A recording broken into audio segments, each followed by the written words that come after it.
예, 네, 굉장히 수고하셨습니다. 방대한 내용을 굉장히 쉽게, 빠른 속도로 비교적 지나갔어요. 쉽게, 예, 말씀을 좀 해주셨습니다. 예, 너무 감사하고요. 어, 예, 궁금한 거 많으실 것 같아요.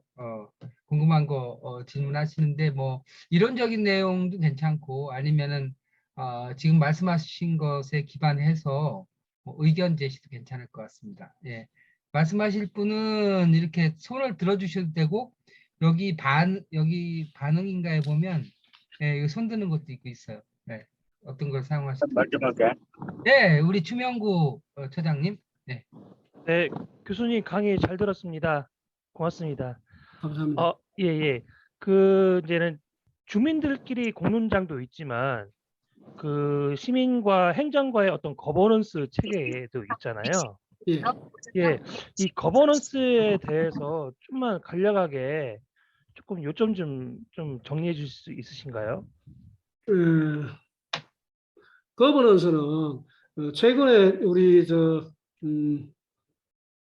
그 근대 사회 또는 탈근대 사회라고 보통 지칭을 합니다. 그죠? 90년대 이후 대충 등장하는데 그 현대 국가의 영역을 세 개의 영역으로 나눕니다. 하나는 국가의 영역, 하나는 경제의 영역, 또 다른 하나는 아까 이야기했던 새로이 등장한 68년, 서구에서는 68년, 1968년 혁명 이후 등장한 새로운 모습을 띈 수많은 시민사회 단체들의 모임을 통칭 시민사회라고 하죠.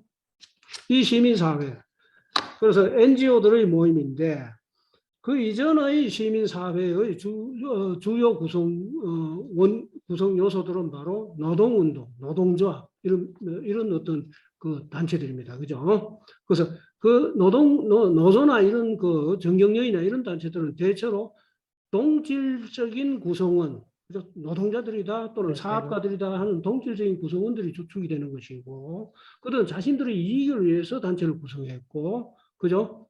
그렇게 되어 있는데, 68년 혁명 이후로는 이러한 시민단체들의 구성원이 굉장히 다양해집니다.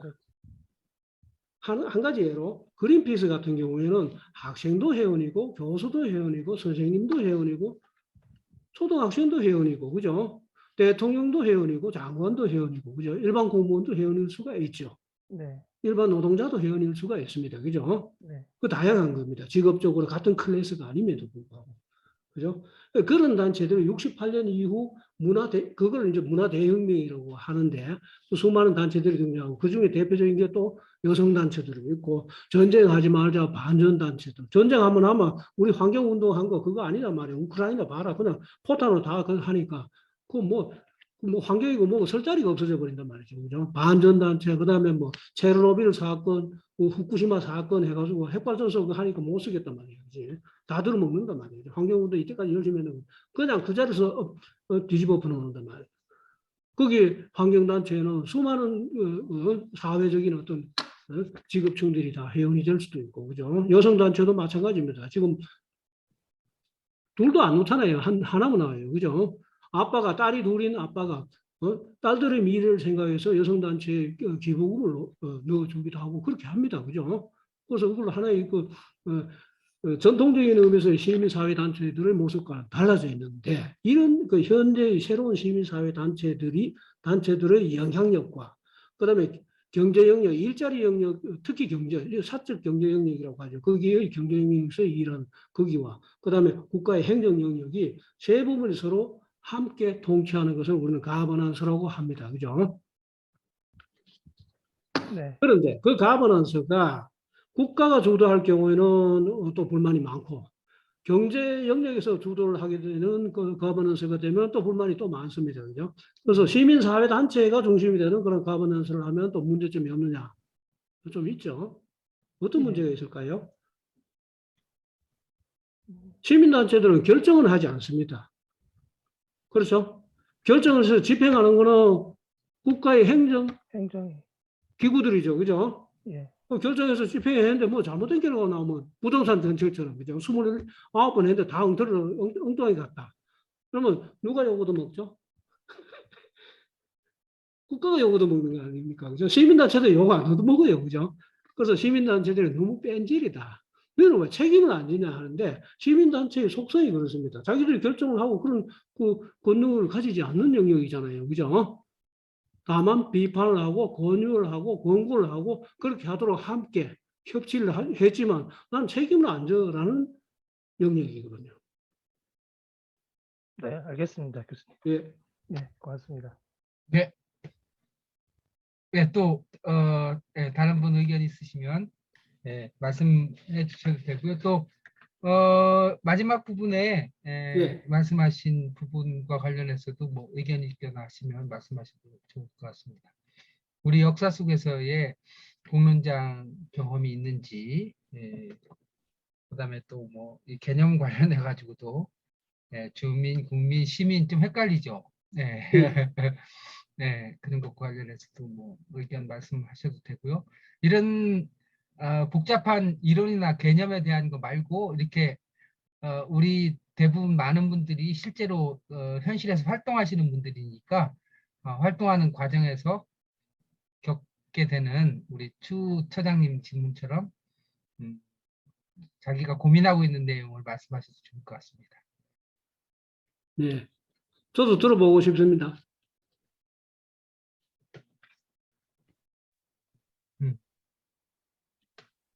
예, 예, 최준호 선생님, 논평에.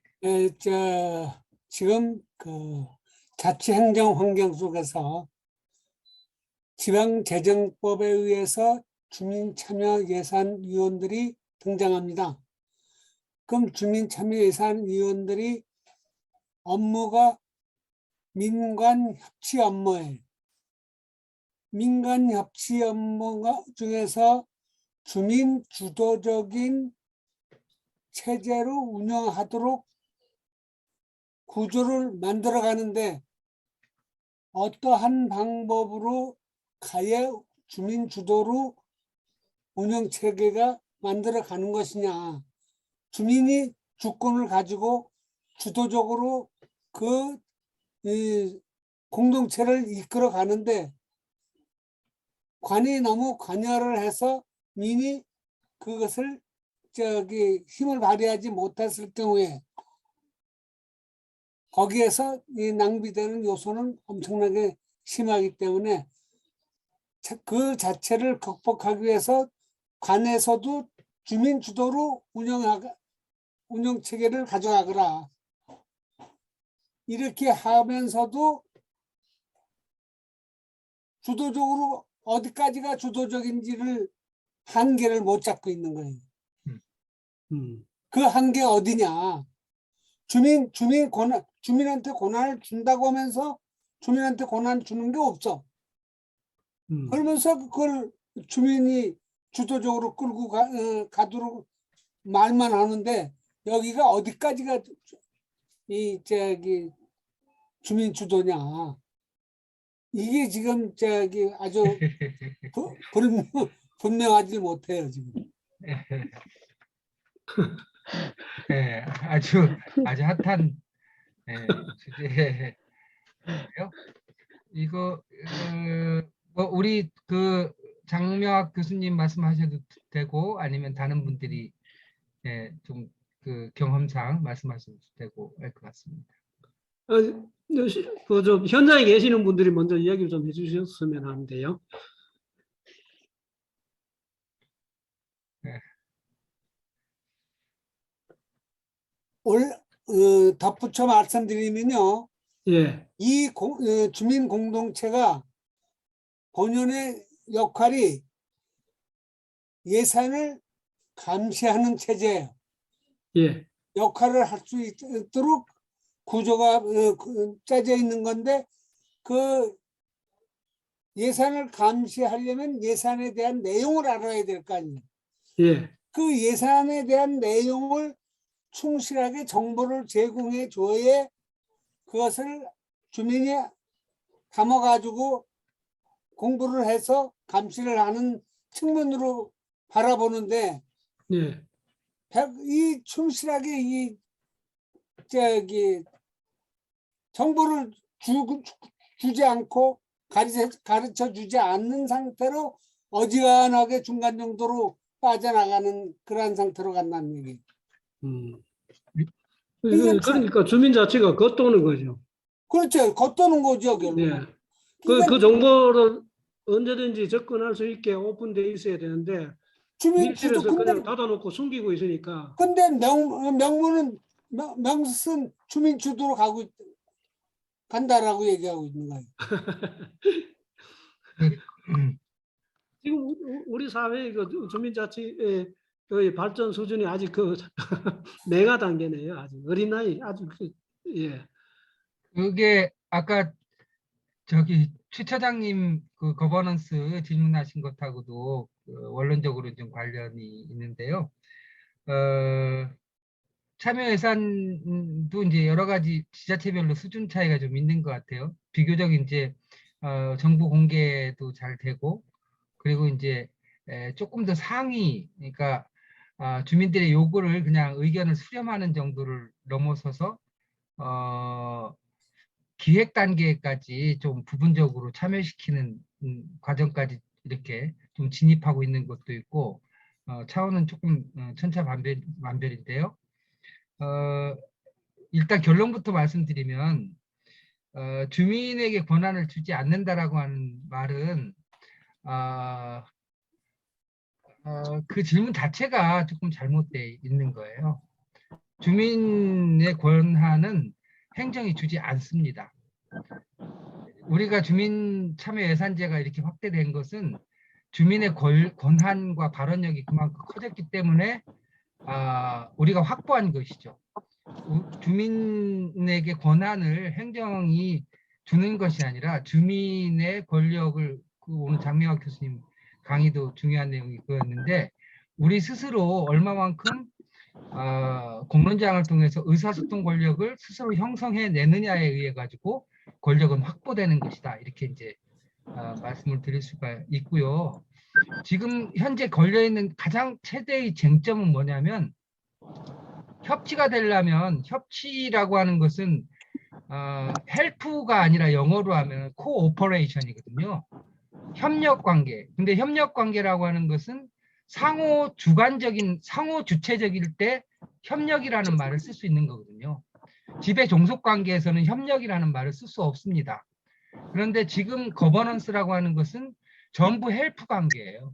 소위 참여 민주주의라고 하는 틀 내에서 정부가 기획하고 정부가 의도한 것을 어떻게 시민사회가 돕느냐라고 하는 차원에서 이루어지고 있기 때문에 상호 주체적인 관계라고 볼 수가 없죠.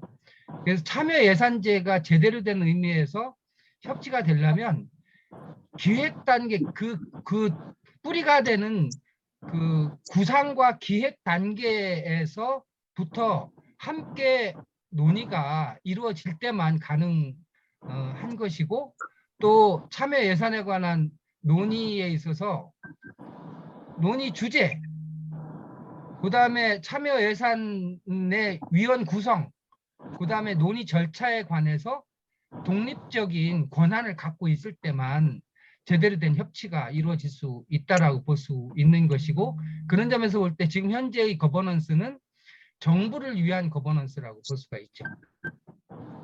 그러면 지금 현재 결과적으로 참여하는 주민들이 정보를 찾아내야지 갖다 주기 바라면 안 되는 거 아닙니까?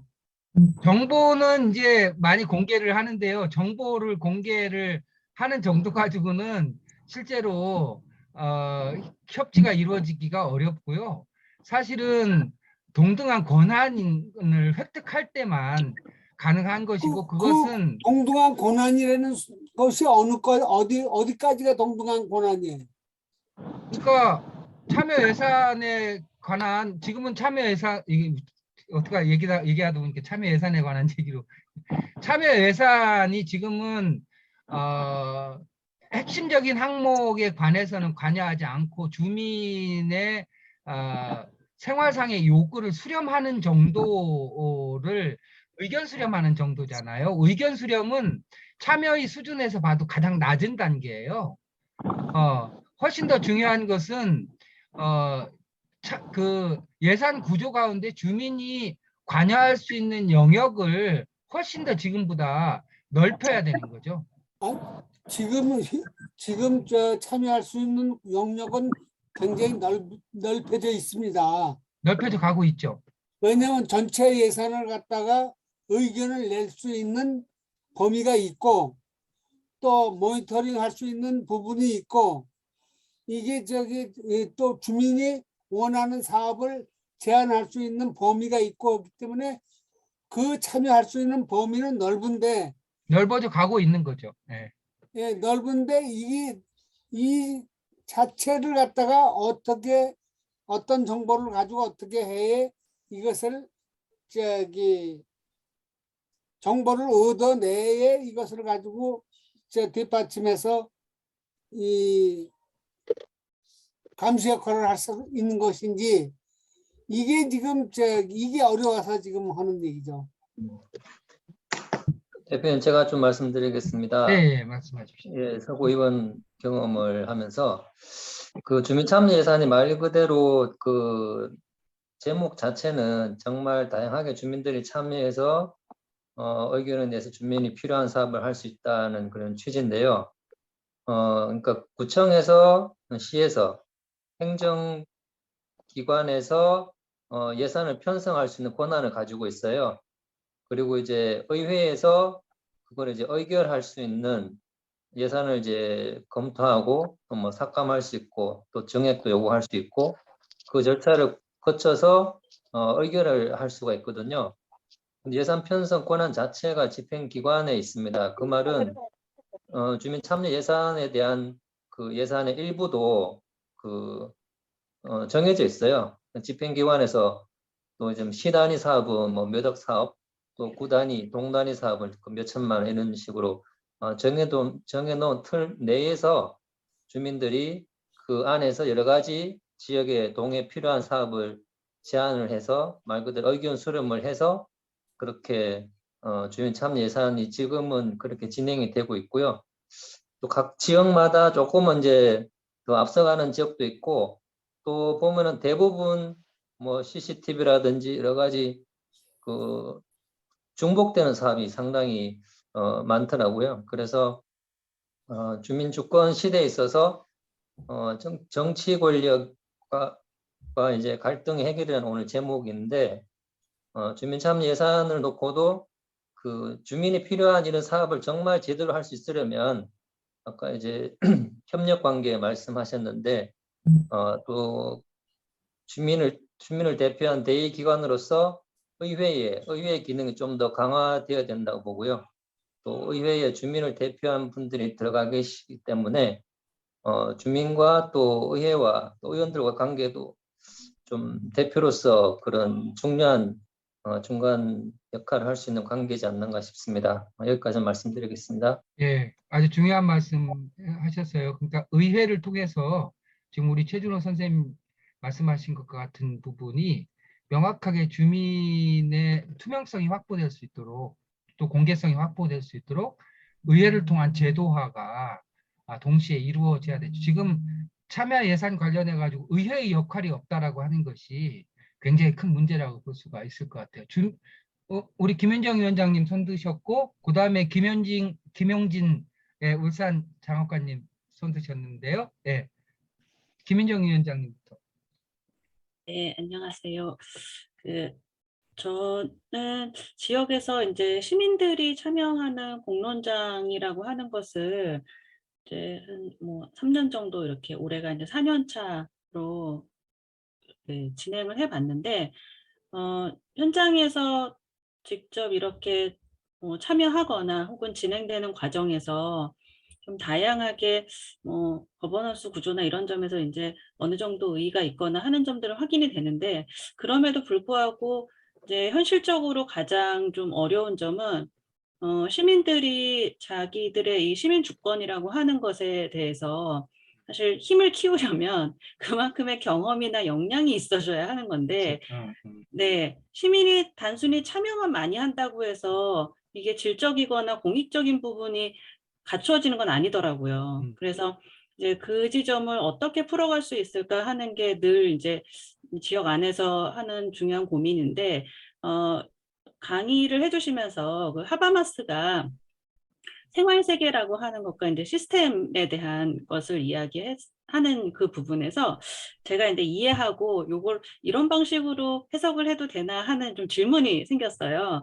그러니까 뭐냐 하면은 이제 생활세계를 시민사회단체들이 있는 그런 영역이라고 보시고, 그다음에 시스템이라고 하는 게 경제활동이나 이제 직업의 영역이라고 이렇게 이야기를 해주시고, 이 생활세계가 현실에서는 사실 의사소통의 발현이나 이런 게 상당 부분 그 시스템적인 구조로 왜곡되어 있다라고 하는 이야기 해주셨는데, 그게 어떻게 보면 지금 저희 현실인 것 같아요, 정말. 그래서 시민이 참여할 수 있는 다양한 구조라던가 기회들이 이거는 뭐 애를 쓰면 애를 쓰는 만큼 확장을 시킬 수 있는 것 같아요. 그런데 이제 그런 기회를 만들었을 때 제일 중요한 건 시민들이 관심을 갖느냐, 그리고 거기에 참여하느냐.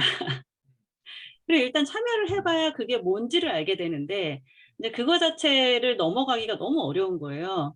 그래서 시민들의 참여를 만들어내기가 정말 어려운데, 이걸 그 장애 요인이 뭘까 하면 대부분이 다 직업활동이거든요.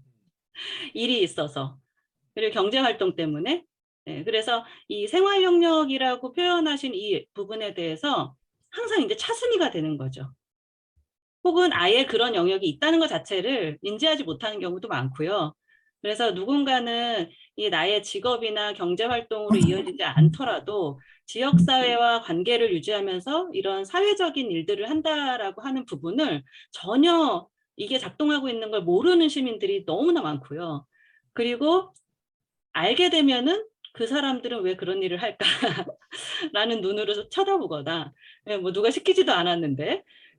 그래서 이제 그런 것들의 인식을 바꾸는 것이 이제 시민의 입장에서 먼저 되어야 되는데, 그러면 이걸 바꾸는 것을 그 하바마스 아까 부분에서 설명하셨을 때, 그러니까 고민이 이런 거였거든요.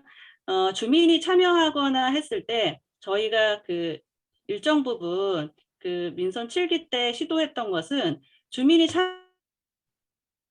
참여하면 참여비를 지급하거나 회의비를 지급하거나 일정 부분이라도 뭔가 처음 접근은 그거였어요. 시간을 내서 이렇게 참여하고 또 이제 정보를 받아들이고 하는 이 과정 자체에 대해서 유인책이 필요하다.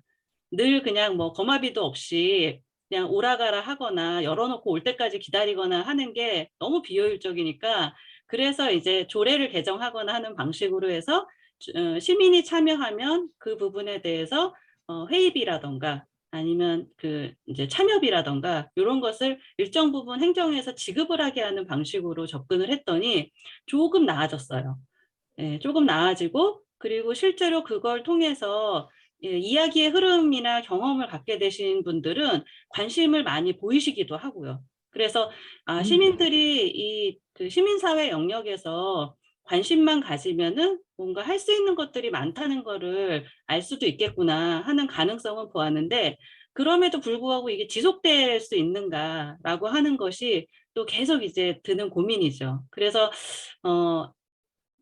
그냥 좀 시도해보고 싶은 것은 이 지역의 시민사회 영역에서 꼭 뭐 단체를 통해서 활동을 하지 않더라도 이렇게 전반적으로 지역사회에 필요한 활동을 하는 사람들에게 약간 그 지금은 이제 공공일자리 이런 개념으로 좀 떠올리는데, 활동비가 경제활동이 될 수 있게 하는 방식으로 하면은 기존에 이제 생활 영역이 시스템과 시스템의 비중에 치여서 이렇게 왜곡되어 있다라고 표현하신 게 오히려 거꾸로 이 그 생활 세계에 시스템적인 요소를 넣어서 이거를 조금 전향시킬 수도 있지 않을까? 이게 말이 될까?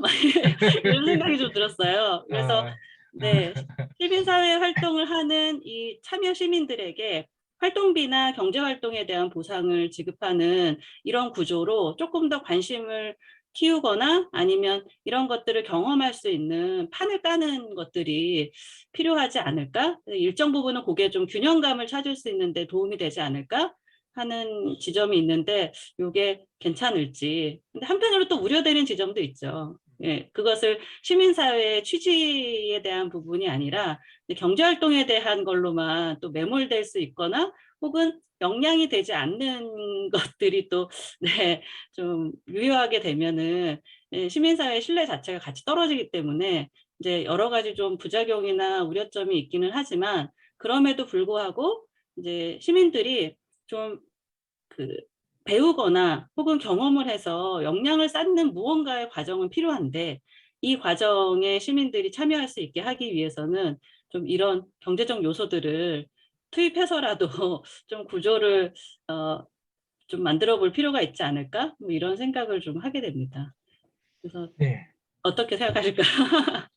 굉장히 중요한 그 논의 주제를 하나 제안을 했습니다. 아까 아렌트 입장에서 보면 이제 행위의 정치적인 활동에 관한 내용이고, 하버마스 입장에서는 이제 생활 세계의 식민화를 어떻게 극복할 것이냐 라고 하는 문제와 관련해서 보다 더 현실적인 방안이 무엇이냐 그런 주제 말씀을 하셨는데, 이 부분은 장명학 교수님 말씀을 좀 듣고 같이 좀 논의를 좀 하는 게 다들 고민해야 될 주제고 또 고민해온 주제들이니까 예, 시민사 같이 간단히 논의를 좀 했으면 말씀드릴게요. 한나 아른트 같은 경우에는 소규모 자치 공동체, 폴리스니까 인구 뭐 많아야 5만이 안 되는 그런 동네니까 직접 민주주의적인 어떤 프락시스 그거를 실현할 수가 있었는데 거기에 참여하는 데모스들 주민들의 성격이 번역을 하면 양반들입니다.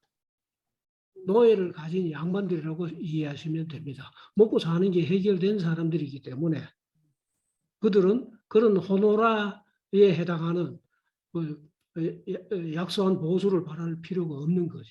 그래서 고대 그리스의 직접 민주 정치는 일정 정도 노예들의 그 희생을 또 바탕으로 한 어떤 직접 민주 정치다 이렇게 말씀드릴 수 있고, 이제 하버마스 같은 경우 이제 체계는 제가 아까 말씀드렸지만 우리가 아침에 출근해서 회사 문을 들어가는 순간 저는 바로 시간당 일을 해주고 임금을 받는 노동자로 전락합니다. 그죠? 그것이 뭐 관청 공무원도 바로 일하는 노동자지 않습니까? 그죠? 그래서 거기서는 청년 실업 저출산 문제를 논할 수 있는 곳이 아닙니다. 그렇다면 잘못하면 인사고과에서 그해 연말에 목이 달아날 수가 있는 거죠. 그죠? 거기는 그런 논리가 지배하는 곳이 아니기 때문에 막스 베버의 논리를 정의하자면 도구적 합리성의 논리가 지배합니다. 이 시스템, 즉 일자리의 영역은 주어진 시간만에 가장 많은 생산성, 이피션시를 내놔야 되겠죠. 최소 비용으로 최대 효과를 창출을 해줘야만 내가 월급을 받고 내년에 승진을 하는 것입니다. 그래서 거기서는 공론이 형성될 수가 없고 공론을 형성하려면 언젠가는 쫓겨나게 되겠죠. 다만 제가 매일 회사의 문을 나서는 순간 또는 공무원으로서 관청의 문을 나서는 순간 동창들과 만나고 시민단체 회원들과 만나서 술도 한잔하고 저녁도 먹으면서 공공의 이야기를 하죠. 그죠? 청년실업, 저출산, 뭐 우리 사회가 당면하고 있는 문제 누구도 간섭하지 않습니다. 전혀 다른 세계예요. 생활 세계와 시스템, 즉 체계는. 그래서 거기는 내가 돈을 쓰는 곳이죠. 생활 체계는 내가 돈을 버는 곳이고. 그래서 일자리라고 했습니다. 직장의 영역이고, 여기는 그게 아니고 내가 써야 되고 가정에 돈을 갖다 줘야 되고 동아리 모임 하면서 또 돈을 써야 되는 것이고, 그러면서 시민단체 활동하면서 회비도 내야 되는 것이고, 그죠? 그래서 이런 문제들이 있기 때문에 거기에 이제 일정 정도 그 사례금을 주는 게 크게 중요한 의미는 아닐지도 모른다는 생각이 듭니다. 그게 뭐 그 사람의 삶을 위해서 크게 도움이 될 것 같지는 않고, 그죠? 그 시민 활동을 하시면서 그 돈을 받는 게 어떻게 보면 또 정당하지 않은 것 같기도 하고, 저는 잘 모르겠어요. 그리고 한 가지 더 아까 말씀하신 것 중에 이제 주민자치를 위해서는 아는 게 너무 없고 정보도 주지도 않고, 그죠? 일단은 지방자치 차원에서 지방의회에 있는 멤버들은 자기들이 알고 있는 지식을, 재정적인 지식, 뭐 국가 재정에서 얼마를 이쪽으로 보냈단 말이에요. 뭐 그런 것들을 알려줘야 함에도 불구하고 그게 잘 안 되는 이유가 지방자치단체들 그렇게 뭐 단체장이나 구청장, 그죠? 군수, 그다음 군의회, 구의회의 멤버들은 중앙에 서울에 있는 중앙행정부와 중앙국회가 지방으로 소규모화돼서 이전된 어떤 역할을 하기 때문에 그 사람들 일부러 알려주려고 그렇게 하지는 아마 않을 겁니다. 책임은 자기들이 지니고 돈줄은 내가 지고 있고 당신들은 거기에 대해서 말이야 우리가 주는 대로 하고 좀 따라오는 게 좋겠다. 그런데 좀 따라와줘야 돼. 나쁜 말로 하면 콜래버레이션입니다.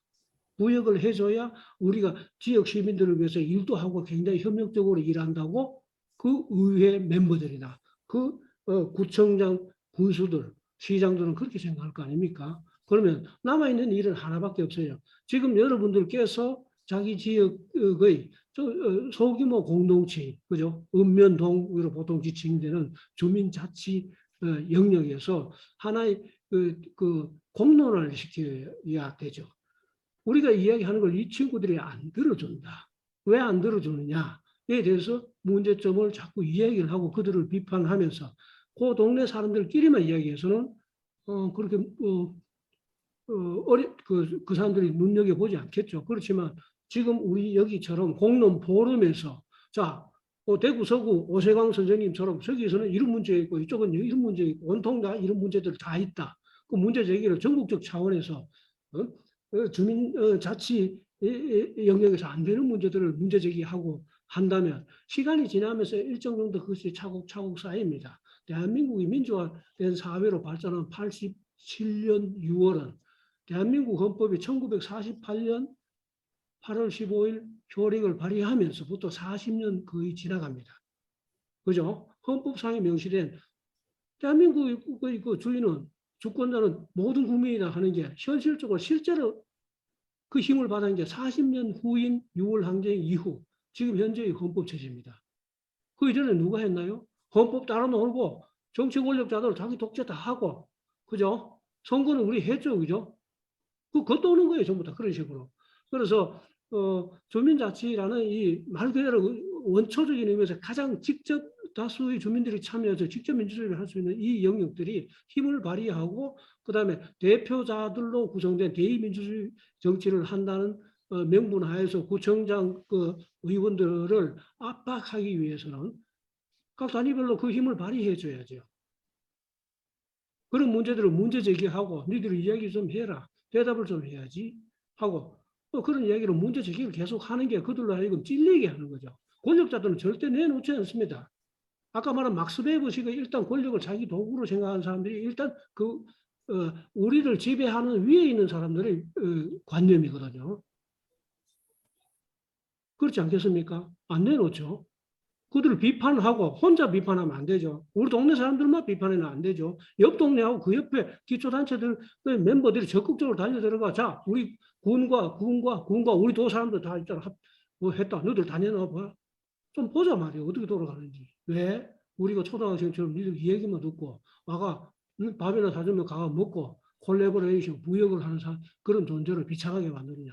안 돼. 다음 선거에 너 저 표 안 준다. 제일 확실한 우리의 주권자로서의 역할이 언제 나타납니까? 투표 때 나타납니다. 그죠? 그죠? 그렇잖아요. 투표 때 우리가 할 수 있는 것이고 그 외에 다른 거는 또 운동으로서 또 나타날 수가 있죠. 그죠? 그거 하지 말라고 계속 비판을 하고 피켓도 한번 들어보고 그죠? 네, 그렇게 해서 그 사람들로 하여금 의식이 바뀌게 해야죠. 독재자들이 절대 권력을 놔주지 않습니다. 전두환이 왜 권력을 안 놔주잖아요. 그죠? 뺏어야죠. 그래서 민주화의 길로 갑니다. 그죠? 읍면동 주민자치가 그 길로 가야 되죠. 그죠? 그 자체의 힘은 작으니까 옆에 동네하고 다 연대를 하는 거죠. 그걸 매치시켜주는 거 공론 포럼 아닐까요? 박태준 대표님 열심히 노력하셔야 되겠습니다. 예, 알겠습니다. 예, 예, 예,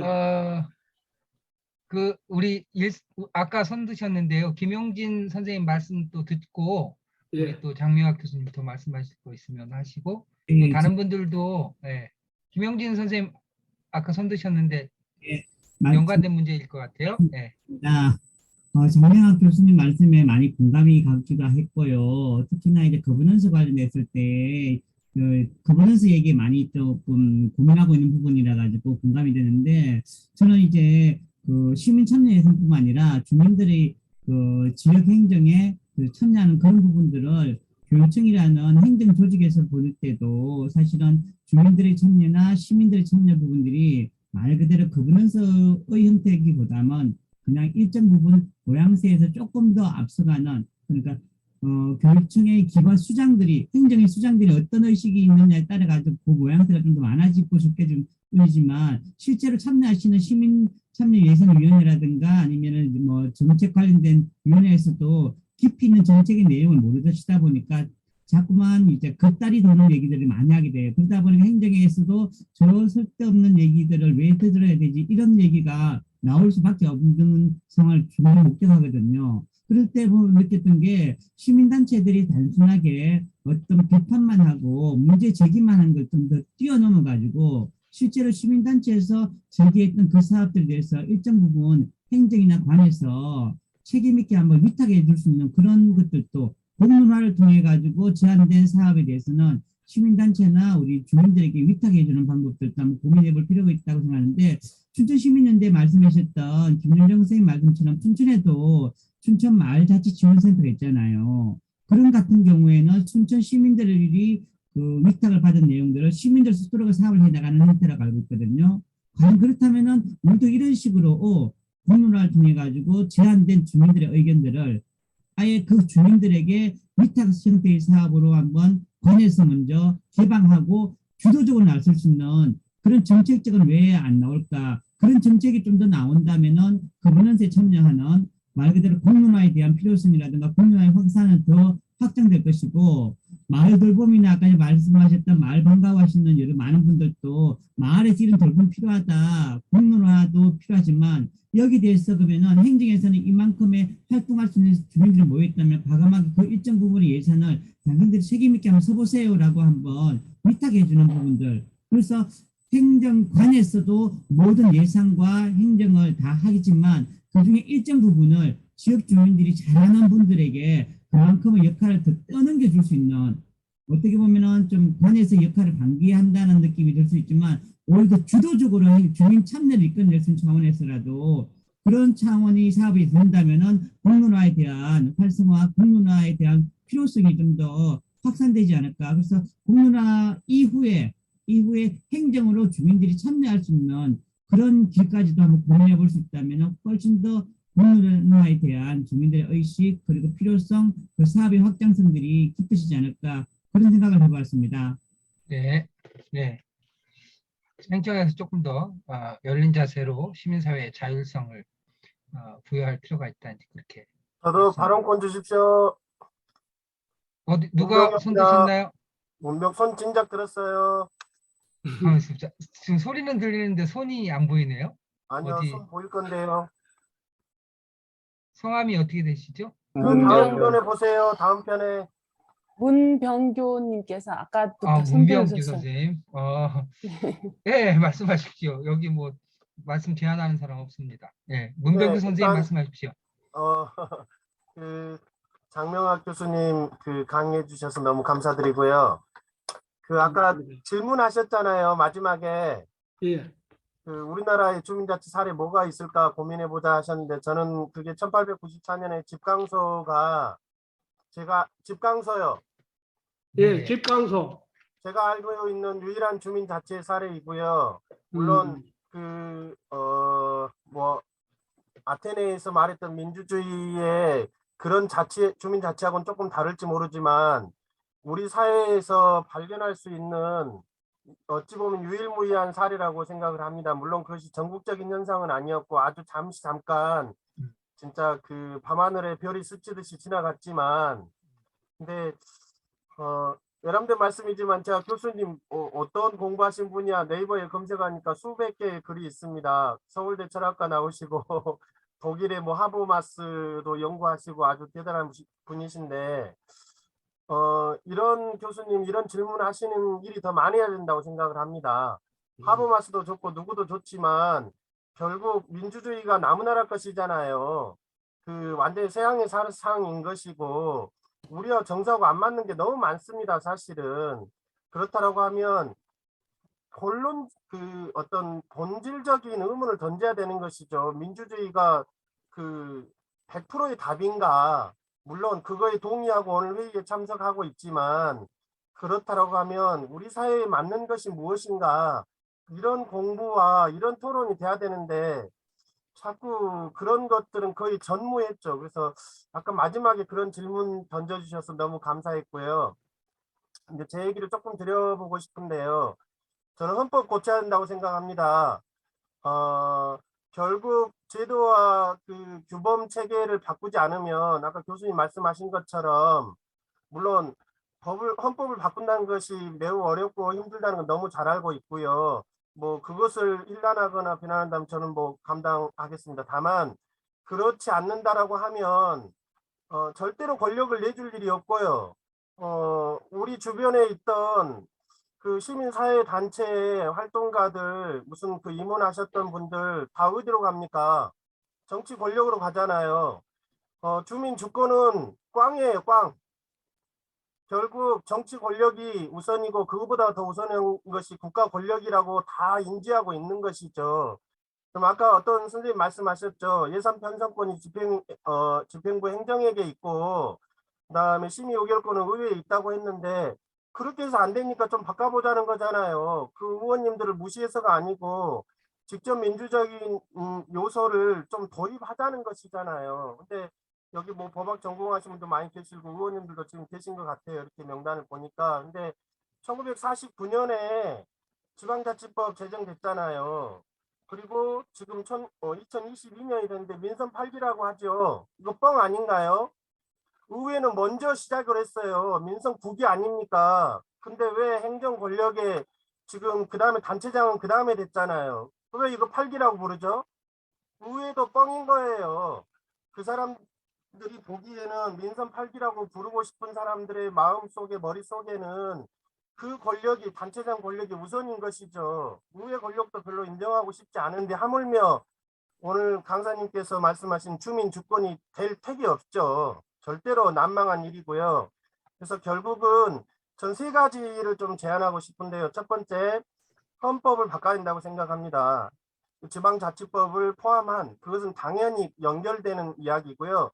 그다음 두 번째, 우리 박대순 대표님께서 이렇게 활동하시는 영역의 공론장들이 크고 작은 공론장들, 그러니까 공청 그 과거의 공청회 말고요. 이미 짜고 치는 고스톱으로 다 정해놓고 요식 절차로 마치 지금 아까 헬프와 뭐 코워킹 설명하셨지 않습니까? 참여라는 말보다 조금 더 진보된 아주 그럴듯한 협치라는 말에 우리가 다 속아 넘어가잖아요. 거기 가서 사진 찍고 가고 아무런 권한도 없고 아무런 변화도 없는 그런 위원회 100개를 가서 못합니까? 뭐 거기 돈 몇 푼 회의비가 중요한 것이 아니고요. 그것을 통해서 변화가 이뤄야 되는 거죠. 근데 아까 교수님께서 강의할 때 이 말씀하셨어요. 주민들이 필요한 법을 만드는데 참여할 수 있어야 된다고 하셨거든요. 근데 저는 감이 외람되지만 그 가로 열고 닫고 직접이라는 말을 넣어야 된다고 생각합니다. 모든 법이 아니고요. 주민의 생활과 밀접한 예를 들어서 아까 말씀하신 참여 예산이나 주민 자치에 관한 시스템에 관한 부분들은 미안한 말이지만 국민 모두 주민들에게 해당되는 내용이라 국회의원이나 의원님들만의 전유물이 절대로 아닙니다. 근데 본인들이 다 결정한다고 생각하고 머릿속에 굳어 있는 것이죠. 그래서 저는 세 번째 제안합니다. 결국은 우리 사회에서 말하는 민주시민교육, 뭐 말은 많이 하죠. 뭐 학교에서도 하고 시민사회에서도 많이 하는데요. 민주시민 교육 그리고 그 독일에서 한다는 정치시민교육 결국은 교육을 통해서 이런 것들이 어렸을 때부터 체화돼야 된다고 생각을 하고요. 저희 아이가 대학생인데 저한테 이런 말을 합니다. 아빠, 한 80살, 90살 된 할머니들 횡단보도 무단횡단하는 거 야단치지 마세요. 왜? 그 어르신들이 어렸을 때 횡단보도도 없었고 신호등도 없었답니다. 그러니까 지금은 그냥 건너는 것이죠.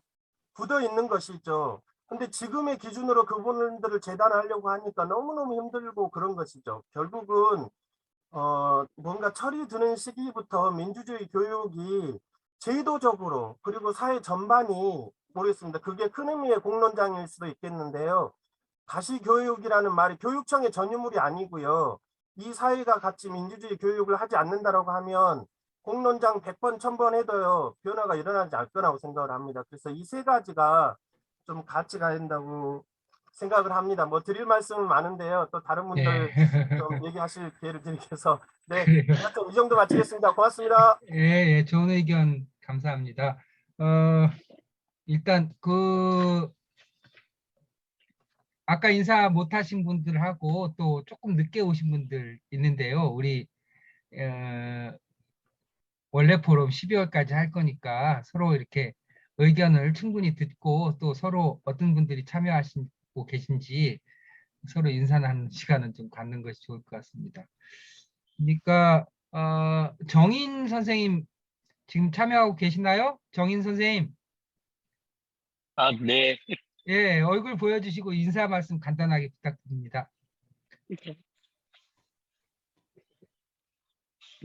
오늘 잘 들었고요.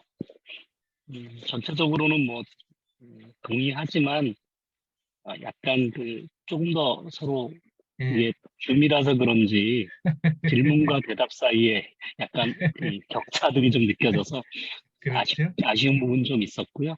그래도 네. 오늘 좋은 강의 감사했고 좋은 어디 의견들 감사했고 활동하시는 지역은 어디신가요? 평택입니다. 예, 평택에서. 평택. 예, 예. 협치총괄지원관 하고 있는데 예, 아까 얘기 나오신 부분들이 뭐 어떻게 제도적으로 만들어질까에 대한 고민도 계속 하고 있어서 예, 그런 것들 같이 나눠주시면 잘 배워서 조금 더 잘 진행되도록 해보려고 합니다. 감사합니다. 예. 우리 박정인 지원관님은 정말로 평택 지역에서 평생 그 시민운동 하시면서 문병교 선생님을 비롯해서 많은 분들이 얘기한 것을 현실화시키기 위해서 지금 치열하게 노력을 하고 계신 분입니다. 네. 예, 또 부산에 또 우리 김혜몽 센터장님, 예, 아이고 오늘 얼굴 보네요. 예, 인사 말씀 부탁합니다. 예, 반갑습니다. 오늘도 좀 다른 지역에 좀 나와 있어서 좀 늦게 들어왔습니다. 저도 지금 지금 교수님 강연하신 건 나중에 좀 들었는데 늘 고민하던 문제지만은 정말 우리 민주주의가 더 성숙되어 가는 그런 과정이라면은 아마 이거 거쳐야 할 많은 어떤 또 우리가 충족하지 못하는 또 만족하지 못하는 이런 현상들이 아닐까 생각이 들고요. 저는 지금 부산 사회적경제지원센터에서 일하고 있습니다. 이 사회적 경제라는 게 마을의 지속 가능한 이 마을 순환형 경제에 어떤 역할을 해야 되는데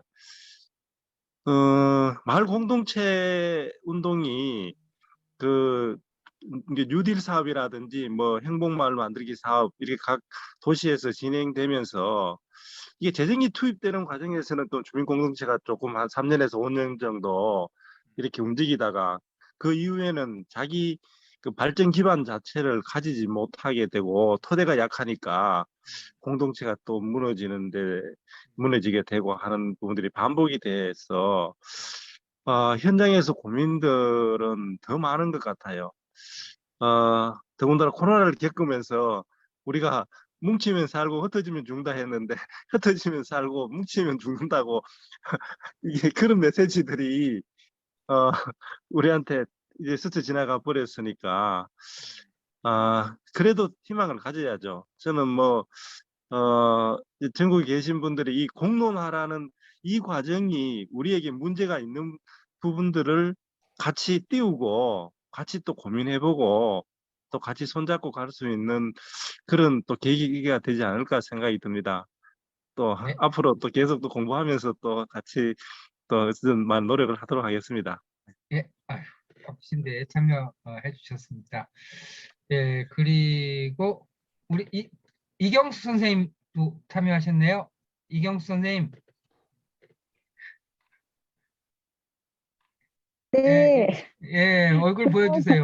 제가 지금 차 안에 있어가지고. 어, 네, 안녕하세요. 인사만 목소리로 드릴게요. 예, 하시는 일도 간단하게 소개 좀 해주세요. 아, 네, 저는 대구에서 자수박물관을 운영하고 있습니다. 예. 네, 박물관을 운영하면서 함께 이 박물관 관련해서도 공론이 필요한 것 같아서 열심히 예. 참여하고 있습니다. 감사합니다. 예, 대구에서 아주 적극적으로 활동하신 분이시고요. 그다음에 김도훈 의원님, 예. 김도훈 의원님 얼굴 보고 싶어요. 예, 김도훈 의원님. 그다음에 예, 이따 얼굴 나오면은 하기로 하고요. 양동수 선생님 인사하셨나요? 양동수 선생님. 제일 먼저 했습니다. 예, 하셨죠. 예, 이재갑 의원님, 아까 이재갑 의원님, 우리나라의 최장기 그 기초의원, 요번에 구선하셨습니다. 구선. 이재갑 의원님, 얼굴 안 보여주세요. 예, 그럼 조금 이따가. 여보세요? 예, 의원님 얼굴 보여주세요. 얼굴. 왜 얼굴이 안 나와요? 왜 얼굴 안 나와요? 왜 안 나오지? 거기 저기 비디오 중지 거기 누르세요. 네, 나왔어요. 예, 저 처음부터 시작할 때는 들어왔다가 왔다 갔다 끊으라고 다 듣지는 못했는데 어쨌든 열정적으로 이 프로그램을 계속 진행해 주는 우리 박태순 회장 너무 감사하고요. 아이고. 근데 뭐 하시는 말씀들 들으니까 다 공감하는 얘기들이고요.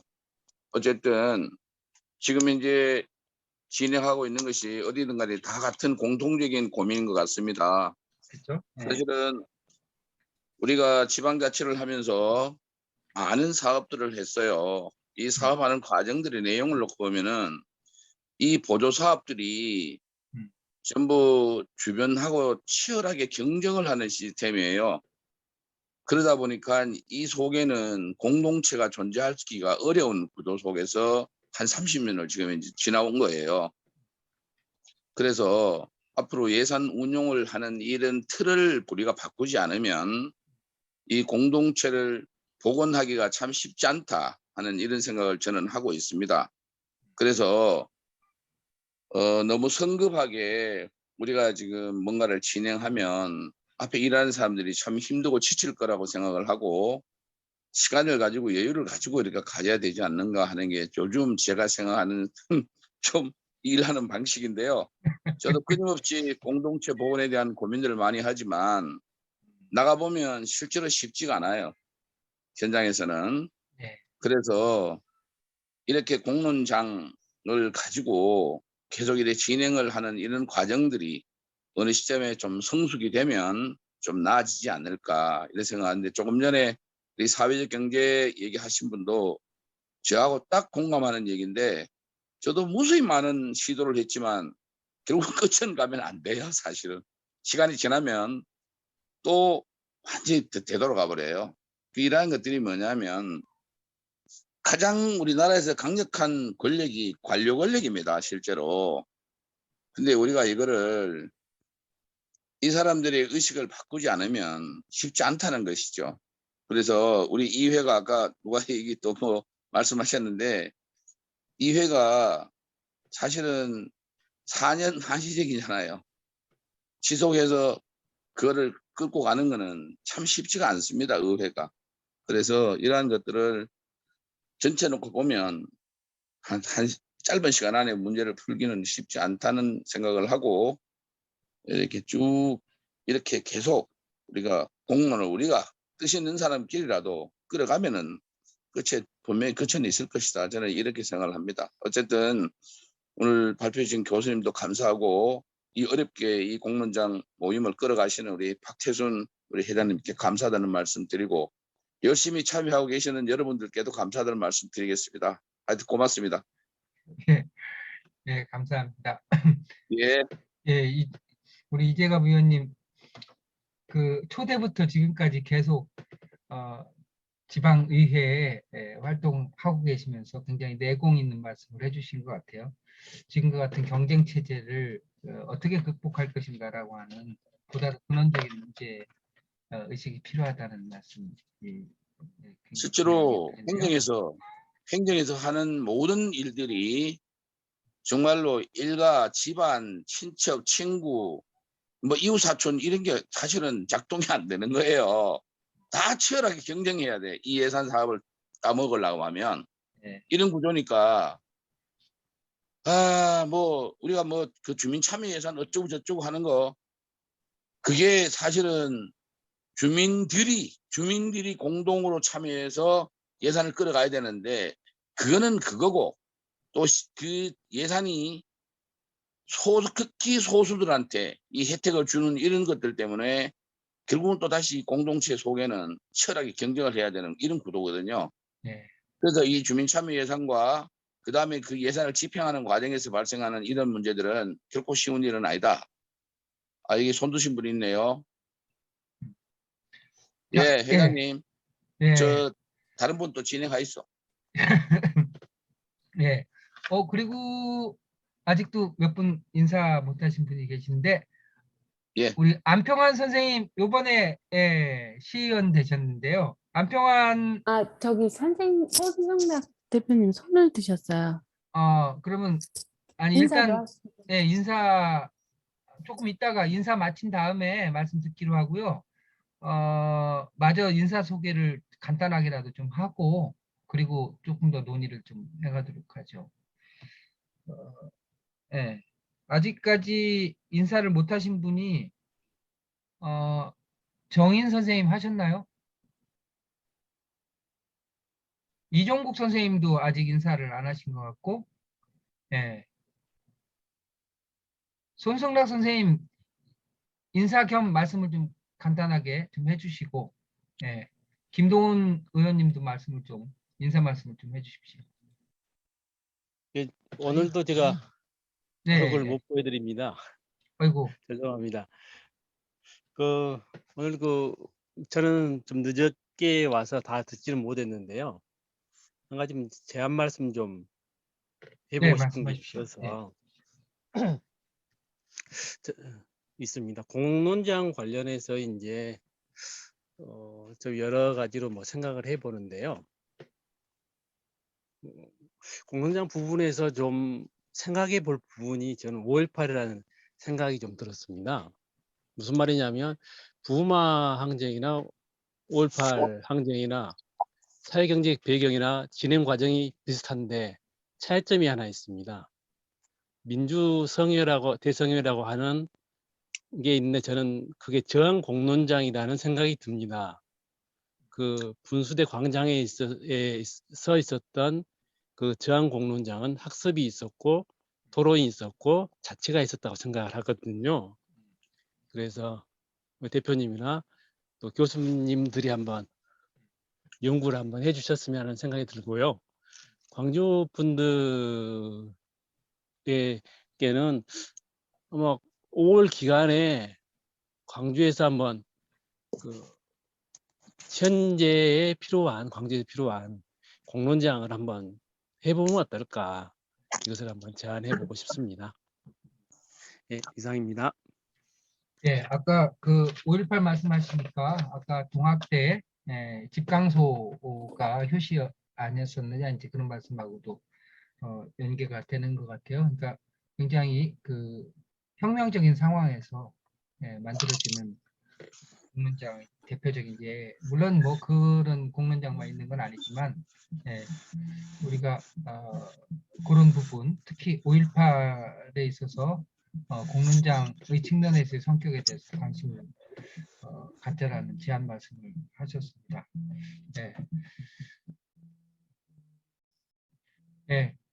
지금 시간이 9시 18분인데요. 일단 9시 30분까지 정리를 하는 걸로 하겠습니다. 아직 인사 못하신 분 인사 말씀을 좀 듣고 우리 장명학 교수님 오늘 느낀 소감하고 뭐 당부하시거나 추가적으로 하실 말씀 있으시면 하시는 정도로 해서 마무리를 좀 할까 합니다. 안평환 선생님, 김도훈 의원님, 또 아직 인사 못하신 선생님 참여하고 계시면 인사 말씀 주십시오. 이종국 선생님도 예, 아직 인사 못 하셨는데요. 이 세 분 다 광주 분이시네요. 예. 안임숙 선생님은 인사 아까 하셨죠? 예. 자, 인사 더 하실 분이 없으시면 예. 아까 인사하셨나요, 안임숙 선생님? 예, 최현희 선생님도 인사 안 하셨던 것 같고 우리가 온라인이지만 서로 인사를 하고 살아야 될 것 같아요. 예, 말씀들이 없으신 것 같아요. 자, 그러면 이게 2시간 20분이 됐는데요. 우리 마음 같아서는 한 11시까지 하고 싶지만 또 온라인에 또 익숙하지 않은 분들이 굉장히 좀 힘드시기도 해요. 그래서 매회 할 때마다 그냥 숙제만 마음속에 쌓이는 듯한 느낌이 좀 들어서 답답하시죠? 네. 그러니까 이렇게 조금씩 쌓아 나간다는 자세로 할 수밖에 없는 것 같습니다.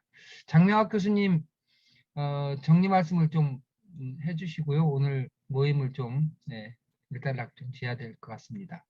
교수님. 예. 오늘 소감하고 하신 말씀 있으시면.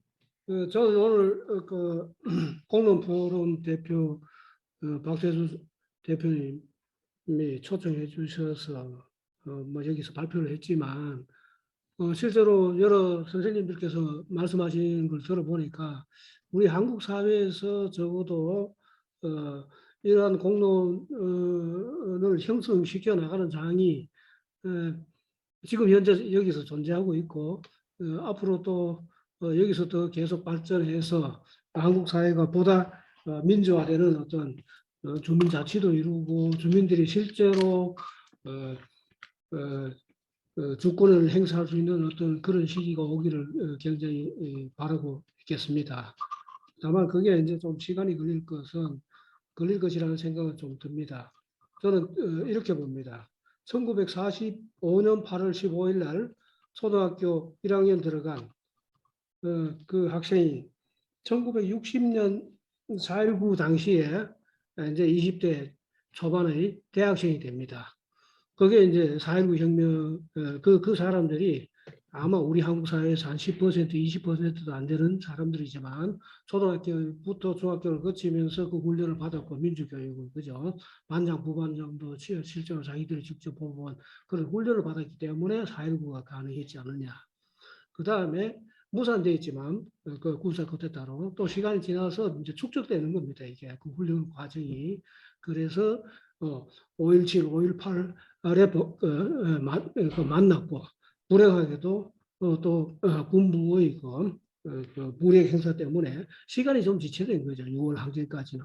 그렇지만 6월 항쟁 87년이 되면 거의 그때 당시 그 4.19 혁명 세력들은 그 40, 50대로 갔고 그 뒤에 계속 올라오는 20, 30대들이 이제 나이가 자꾸 커가면서 한국 사회에 이제 주류가 되는 거죠. 그렇게 되면서 뭐 민주주의가 아까 말씀하신 것처럼 뭐 세상에서 가장 바람직한 어떤 정치적인 프락시스라고 말할 수 있다고 자부할 수는 없겠지만 현재로서는 그래도 바람직한 어떤 정치적인 어떤 그 모델이 아니냐 이렇게 생각을 합니다.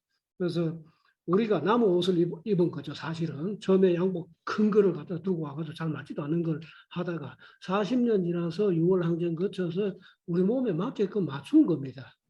이제는 이거를 다시 벗어 던지고 다른 우리 고유의 것을 찾아가자 할 때 아마 그게 또 쉽지는 않을 겁니다. 제가 볼 때.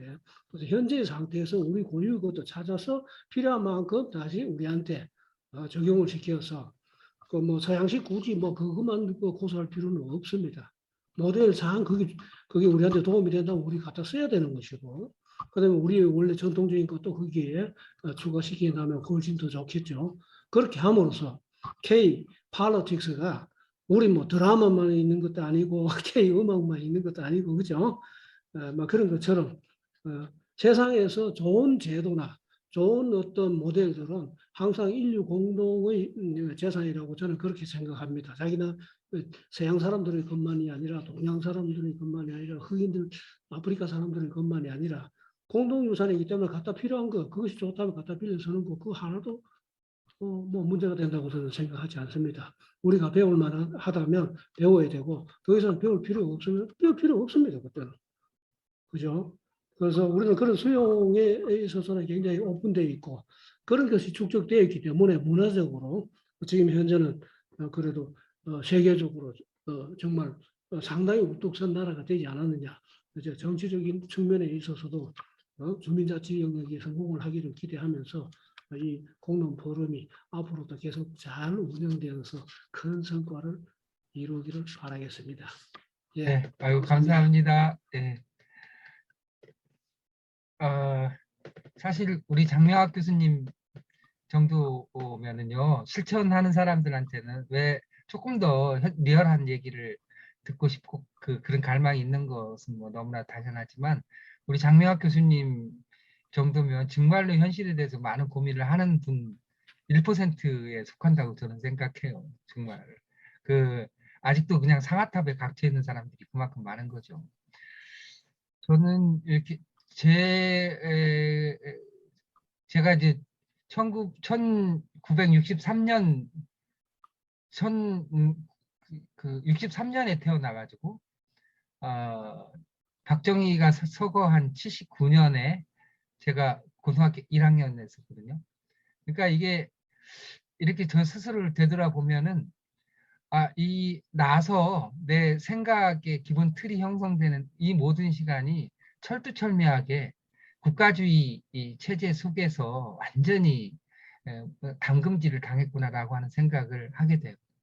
제가 민주화운동을 하고 시민운동을 하면서도 그 기본적인 틀이 그 국가주의적인 기본적인 틀에서 크게 벗어나지 않았다라고 하는 반성을 하면서 정말로 이렇게 생활인으로 생활민주주의를 이해할 필요가 있다라고 하는 저 스스로 성찰 과정이 있었습니다. 근데 여전히 저는 제 한계를 다 극복하지 못했다는 생각을 늘상 하게 돼요. 제가 이 말씀 드리는 것은 우리 공론장에서 그 하나의 공통점은 스스로의 삶에 대해서 서로 성찰하는 거라고 생각합니다. 이 변화의 국면에서. 저는 우리 공론 포럼이 만들어서 함께하는 이 원래 포럼도 무엇을 특별하게 공통분모를 만드는 것보다도 우리가 지금 각자 활동하고 있는 곳에서 우리가 보다 더 이렇게 깊이 생각해야 될 것, 고쳐가야 될 것이 무엇인지 각자의 자리에서 발견하는 것에 원래 포럼에 진정한 의미가 있다 이렇게 생각을 합니다. 이제 오늘로 두 번째 원래 포럼 마치고요. 세 번째는 아주 핫한 주제입니다. 젠더 관련된 문제이고요. 누구든지 한 말씀씩 하고 싶은 주제입니다.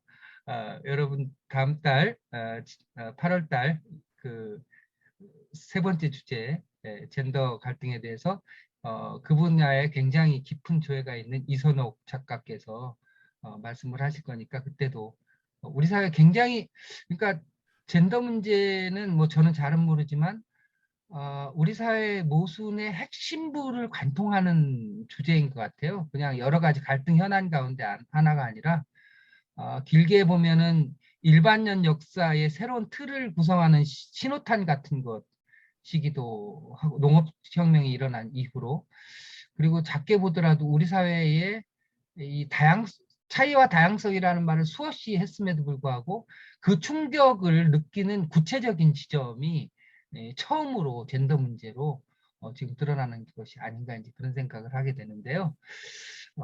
다음 달 원래 포럼에서도 기대하시고 같이 만나. 네, 대표님 저기 7월 달에 광주에 기본교육 있는 것 말씀. 6월 달에 우리 첫 번째로 의정부에서 우리 김용 위원장님을 비롯해서 아주 성황리에 잘 마쳤습니다. 공론장 설계와 갈등 조정에 대한 이틀간의 교육이 진행됐고요. 7월 달에는 우리 변혁의 도시인 광주에서 21일부터 22일인가요? 22일부터 23일까지. 22일부터 23일까지 예, 광주에서 개최가 됩니다. 그 전국적으로 6곳에서 진행되는데요. 광주 쪽에 전남이나 전북이나 광주 쪽에 그 사시는 분들은 같이 참여할 수 있어요. 지금 50명이 거의 다 채워진 것 같은데 조금 너무 오버해도 괜찮을 것 같으니까요. 관심 있는 분들은 이틀 동안 교육에 함께 하시면 내용도 훨씬 더 오늘 우리가 얘기했던 것을 포함해서 많은 공부가 될 거고 또 광주에 정말로 훌륭한 분들은 다 모이실 거예요. 모이시는 것 같아요. 좋은 만남의 시간도 될 것 같습니다. 그래서 기본 교육을 하고 한 다음에 그 지역별로 8월 달에는 또 서울에서 하고요. 그렇게 해서 6개 지역 그 광역과 기초에서 진행을 한 다음에 12월 달에는 전체적으로 심화 교육을 서울에서 전체가 다 모여서 하게 됩니다. 관심 가지시고 대구 또 춘천 에서도 진행을 할 예정이니까요. 관심 많이 가져주시고 저희들이 일정을 이렇게 올려놔드릴 테니까 일정 보시고 나는 어느 시간에 참여하는 게 좋겠다, 어느 지역에 참여하는 게 좋겠다 이렇게 하시면은 좋을 것 같습니다. 네. 그리고 이제 무더위가 잠시 시작이 질문 하나 예. 죄송해요. 다 예. 마무리하는 시점이신 것 아니, 같은데요. 말씀하십시오. 예. 제가 오늘 처음 참여를 해서 예. 이 공론 매달 하는 그 포럼의 주제 선정을 어떻게 하시는지 좀 궁금해졌어요. 이렇게 미리 정해놓으신 게 있으신지. 네, 정해놓은 게 있죠. 프로그램이 다 있습니다. 예. 우리 왜냐하면 이제 임 교수님 우리 단톡방에 안 계시구나. 제가 초대할게요. 그러면 이렇게 거기 프로그램이 다 12월까지 다 있어요. 네네. 저 아까 제안 좀 드리고 싶은 게 아까 그 춘천 시민연대 김윤정 선생님께서 하셨던 질문이 좀 되게 마음에 남았거든요. 왜냐면 여기 계신 모든 분들이 저도 그렇고 마을 공동체와 뭐 사회적 경제 영역에서도 활동하고 저도 사실 마을 공동체와 뭐 협동조합분에서 10여 년을 있었지만 결국은 아까 그 교수님이 말씀하신 생활세계 식민지화를 좀 해결하기 위해서 그 민주적 잠재력을 회복시키려면 그 작은 공론장들이 활성화돼야 된다라고 하셨잖아요. 근데 그 공론장에 참여할 사람이 없는 거잖아요, 사실은.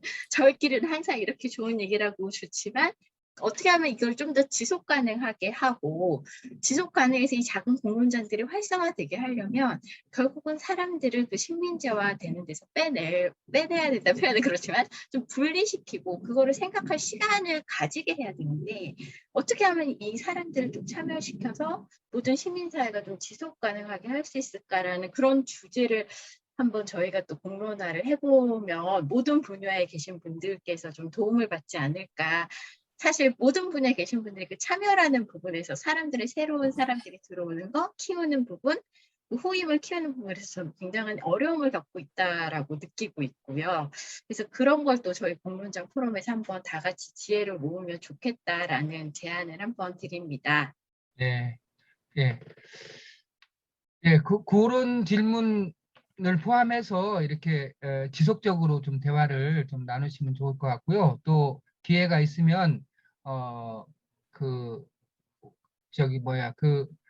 요번에 교육 프로그램도 그런 취지, 지금 말씀하신 취지에서 진행되는 측면이 있기 때문에 함께 참여를 하시면은 도움이 될 것 같습니다. 9시 33분이네요.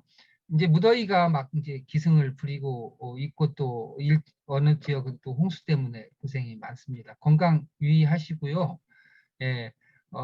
또 궁금한 거 있으면 우리 단톡방에 또 올려주셔서 서로 소통할 수 있도록 하겠습니다. 무더위 조심하시고 다음 달 제3차 원래 포럼에서 뵙겠습니다. 수고 많으셨고요. 오늘 지난번 사회 갈등에 관한 것도 저희들 공론장과 K 민주주의라고 하는 유튜브가 있어요.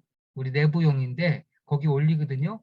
요번에 오늘 강의한 것도 거기 유튜브에 올릴게요. 그래서 같이 볼 수 있도록 하겠습니다. 수고 많으셨습니다. 네, 오늘 이것으로 마치겠습니다. 장명학 교수님 너무 감사합니다.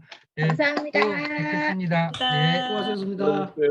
예. 이재갑 의원님 왜 목이 왜 그러세요? 왜 기부스를 하고 계세요? 목디스크가 좀 있어서 아이고, 그래놓고 있었습니다. 그러시구나. 제가 안동에 한번 갈게요. 조만간에.